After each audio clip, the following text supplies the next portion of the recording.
안녕하세요. 5학년 학생 여러분.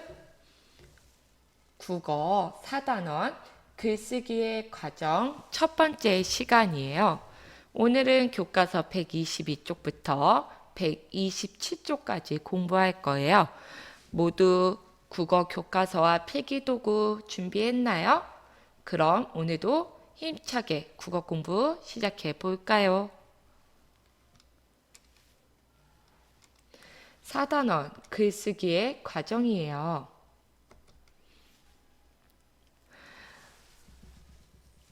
교과서에 어떤 그림이 보이죠? 네, 건축가로 보이는 아저씨가 어떤 모양의 집을 지을까? 절차에 맞게 집을 바르게 짓고 있나? 확인하는 모습이 보여요. 그리고 다른 아저씨들이 집을 짓고 있습니다. 이 짓는 것과 글 쓰는 과정이 어떤 관련이 있을까요? 어떤 장면인가요? 사람들이 집을 짓고 있어요. 목수가 설계도를 보면서 생각합니다. 어떤 생각을 하고 있었죠? 어떤 모양의 집을 지을까? 절차에 맞게 집을 바르게 짓고 있나? 이런 생각들을 목수가 하고 있었죠. 집은 어떤 차례로 지을까요? 그림을 잘 보세요. 먼저 땅을 단단하게 다지고요. 그리고 그 위에 주춧돌을 놓습니다. 기둥을 세우고 기둥 위에 대들보를 올립니다. 지붕을 쌓고 그 위에 기와를 차곡차곡 올립니다. 집 짓는 데는 이러한 차례가 중요해요. 그럼 여러분 글을 쓸 때 어떻게 쓸까요? 글을 잘 쓰는 사람들은 어떤 과정을 거쳐 글을 쓸까요? 맞아요. 집을 짓는데 차례가 있듯이 글을 잘 쓰는 데에도 과정이 있어요. 어떤 과정인지 글 쓰는 과정, 글 쓰는 차례를 같이 볼까요? 쓸 내용 떠올리기, 떠올린 내용 조직하기, 자신의 생각을 글로 나타내기 과정으로 글을 씁니다. 이번 단원에서는 무엇을 배울까요? 네, 글 쓰는 과정을 알고 자신의 생각을 바르게 표현하는 방법을 배울 거예요. 자, 이번 단원에선 무엇을 배울지 같이 살펴봅시다. 교과서 122쪽 아래 무엇을 배울까요? 같이 봐요. 4단원에서는 무엇을 배울까요?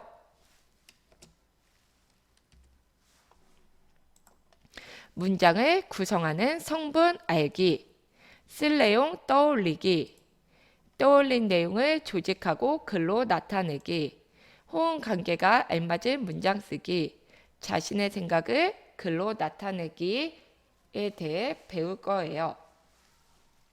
교과서 124쪽 오늘 공부할 내용 다 같이 읽어봅시다.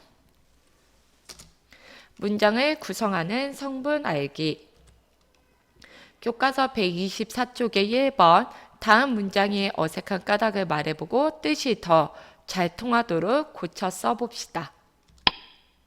문장에서 꼭 필요한 것은 무엇이 있을까요?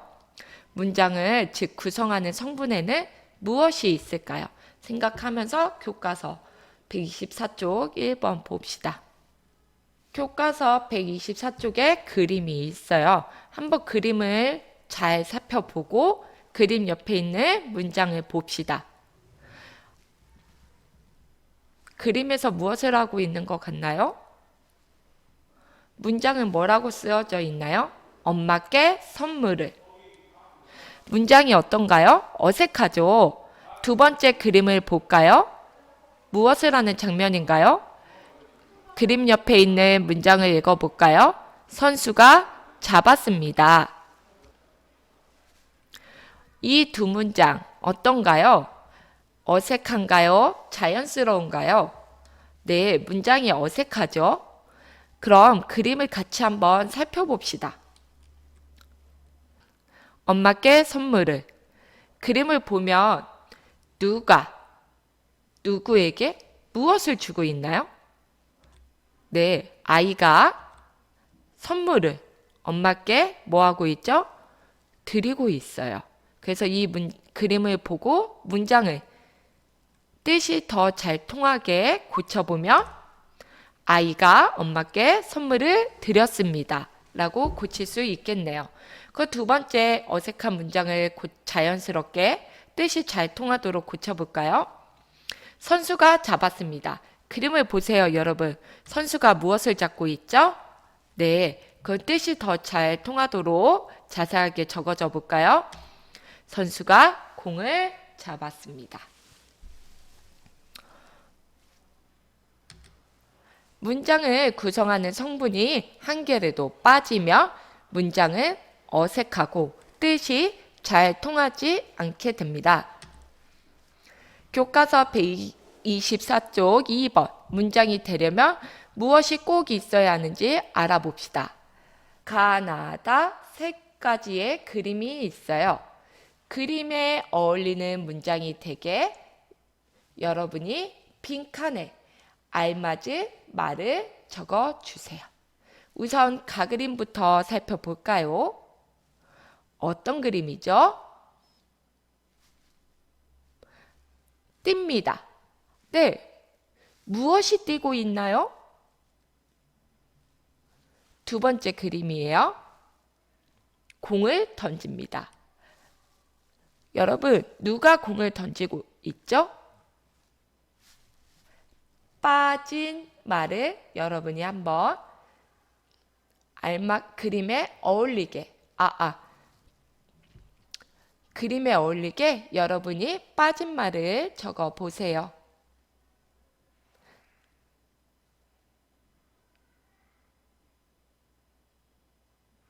다 적어 보았나요? 선생님하고 같이 확인해 볼까요?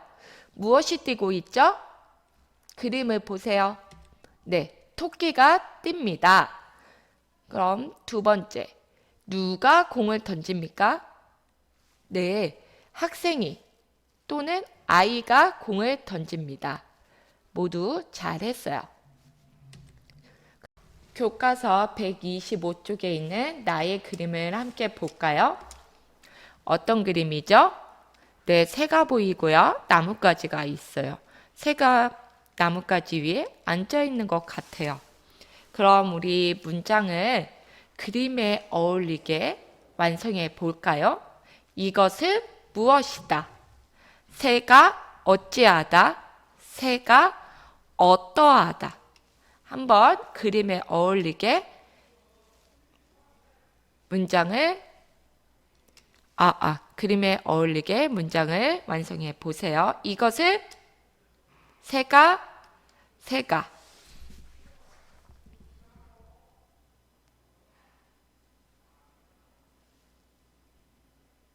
모두 완성해 보았나요? 선생님하고 같이 확인해 봅시다. 이것은 새입니다. 새가 어찌하고 있죠? 나뭇가지에 앉았습니다. 새가 어떠하죠? 귀엽습니다. 또는 예쁩니다. 그럼 다 그림을 함께 볼까요? 다에는 두 가지의 그림이 있네요. 여러분이 그림을 보고 문장에 빠진 말을 넣어서 그림과 어울리는 문장이 되게 완성해 보세요. 나는 무엇을 먹었습니다. 내 친구는 무엇을 좋아합니다. 20초 줄게요. 여러분 완성해 보세요.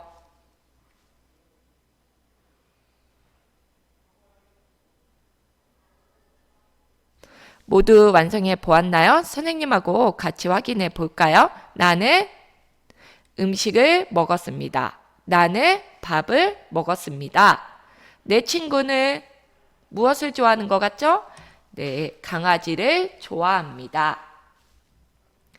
모두 문장을 그림에 어울리게 잘 완성했나요?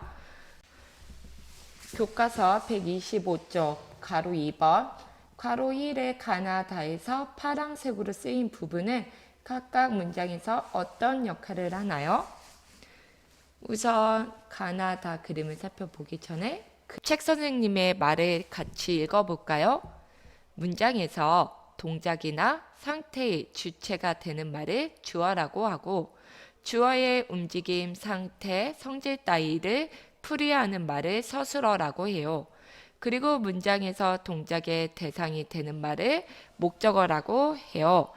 이 책 선생님의 말을 잘 기억하면서 124쪽, 125쪽의 그림을 함께 볼까요?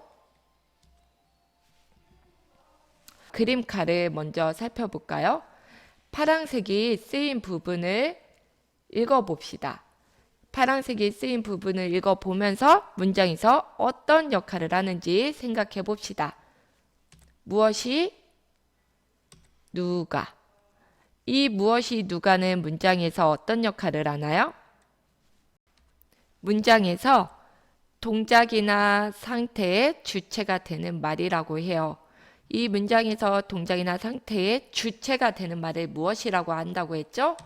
네, 주어입니다. 그림 나를 볼까요? 그림 나에 있는 파란색으로 쓰인 부분의 역할을 생각하면서 파란색으로 쓰인 부분을 봅시다. 무엇이다? 어찌하다? 어떠하다. 이 파란색으로 쓰인 부분은 문장에서 어떤 역할을 하죠? 이것은 새가 주어죠. 주어를 어떻게 하죠? 주어의 움직임, 상태, 성질 따위를 풀이하는 말이에요. 이런 말을 뭐라고 하죠? 서술어라고 합니다. 그림 다를 다 같이 볼까요? 파란색으로 쓰인 부분의 역할을 생각해 봅시다. 무엇을? 이 무엇을은 문장에서 어떤 역할을 하는 것 같습니까? 문장에서 동작의 대상이 되는 말이죠. 이 동작의 대상이 되는 말을 무엇이라고 하죠? 네, 목적어라고 합니다. 중요한 내용이니까 주어, 서술어, 목적어 꼭 기억해 주세요. 이 주어, 서술어, 목적어가 문장에서 빠지면 문장이 어색하고 뜻이 통하지 않게 됩니다. 교과서 126쪽 3번 문장에서 반드시 있어야 하는 부분을 알아봅시다. 그림 2개를 보세요. 그리고 그 그림 밑에 있는 단어 5개를 봅시다. 어떤 그림이 있죠? 네, 아주 맛있는 떡볶이 사진하고 고추 사진이 있어요. 어떤 단어들이 쓰여져 있나요? 매콤한, 떡볶이가 익은, 고추처럼, 빨갛다의 단어 카드가 있어요. 그럼 여러분 여기서 반드시 있어야 하는 단어는 어떤 거인 것 같나요? 어떤 단어가 반드시 있어야 문장이 완성될까요? 앞에서 배운 주어, 서술어, 목적어를 생각해 보세요. 이 단어 카드에서 주어, 서술어, 목적어를 찾아주세요. 무엇이 주어져? 떡볶이가. 그리고 빨갛다. 서술어가 있어요. 그러면 매콤한, 익은, 고추처럼은 주어, 서술어, 목적어가 아니에요. 그래서 문장에서 꼭 잊지 않아도 됩니다. 우리 다 같이 정리해 볼까요? 문장에서 꼭 있어야 하는 부분, 즉 반드시 있어야 하는 부분은 떡볶이가, 빨갛다입니다. 떡볶이가는 주어이고요. 빨갛다는 서술어입니다. 반드시 잊지 않아도 되는 단어는 어떤 거죠? 파란 색깔인 매콤한, 익은, 고추처럼의 단어입니다. 괄호 2번 매콤한, 익은, 고추처럼은 문장에서 어떤 역할을 하는지 말해 보세요. 어떤 역할을 하죠? 네, 주어와 서술어를 무엇 해주죠? 꾸며주는 역할을 합니다. 떡볶이와 빨갛다를 자세하게 꾸며줍니다. 그래서 문장에서 꾸며주는 역할을 하기 때문에 반드시 잊지 않아도 되는 단어들이에요. 괄호 3번. 다음 문장에서 꼭 있어야 하는 부분만 남기고 줄여보세요. 한번 문장을 줄여볼까요? 어떻게 줄이면 좋을까요? 네, 문장에서 꼭 필요한 성분인 주어, 서술어, 목적어는 살려두고 꾸며주는 말을 없애주면 됩니다. 한번 해볼까요? 주어, 서술어, 목적어는 무엇이죠? 꽃이 주어 피었습니다. 서술어는 꼭 있어야 돼요. 그거 꾸며주는 말이 예쁜 들판에는 없어도 되는 단어들이에요. 그래서 문장을 줄이면 꽃이 피었습니다. 로 줄일 수 있겠네요. 그럼 두 번째 문장을 줄여볼까요? 잽싸고 빠른 경찰이 검정 옷을 입은 도둑을 잡았습니다. 여러분이 한번 줄여주세요. 시간을 10초 주겠습니다. 모두 문장을 줄여보았나요? 주어, 서술어, 목적어를 남기고 꾸며주는 말을 지워주면 됩니다. 선생님하고 같이 확인해 볼까요? 여기서 주어는 경찰이 도둑을 잡았습니다. 입니다. 경찰이 주어, 도둑을 목적어 잡았습니다. 서술어입니다. 그 외에 잽싸고 빠른 검정 옷을 입은 이것을 자세하게 꾸며주는 말로써 지워져도 됩니다. 그래서 이 문장에서 꼭 필요한 문장은 경찰이 도둑을 잡았습니다. 입니다. 그럼 교과서 127쪽 4번 주어, 목적어, 서술어가 모두 들어간 문장을 만들어 봅시다. 주어, 목적어, 서술어가 모두 들어가게 문장을 만들어 보세요. 동영상을 멈추고 문장을 만들어 보세요. 모두 문장을 만들어 보았나요? 선생님은 다음과 같은 문장을 만들었어요. 나는 사과를 먹었습니다. 나는 주어, 사과를 목적어, 먹었습니다. 서술어입니다. 동생이 장난감을 샀습니다. 동생이 주어, 장난감을 목적어, 샀습니다. 서술어입니다. 나는 떡볶이를 좋아합니다. 나는 주어, 떡볶이를 목적어, 좋아합니다. 서술어입니다. 여러분도 주어, 목적어, 서술어가 들어가는 문장 모두 잘 만들었나요? 오늘 배운 내용을 정리해 볼까요? 문장을 구성하는 성분에는 주어, 목적어, 서술어가 있었어요.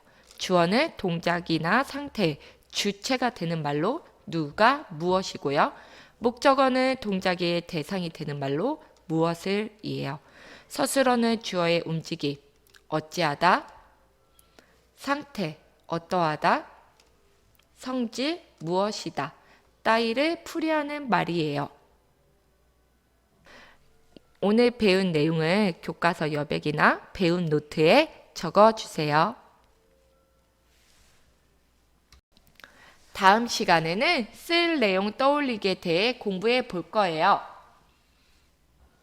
오늘 공부했던 문장을 구성하는 성분, 주어, 목적어, 서술어 중요하니까 꼭 기억하고요. 다음 시간에 또 만나요.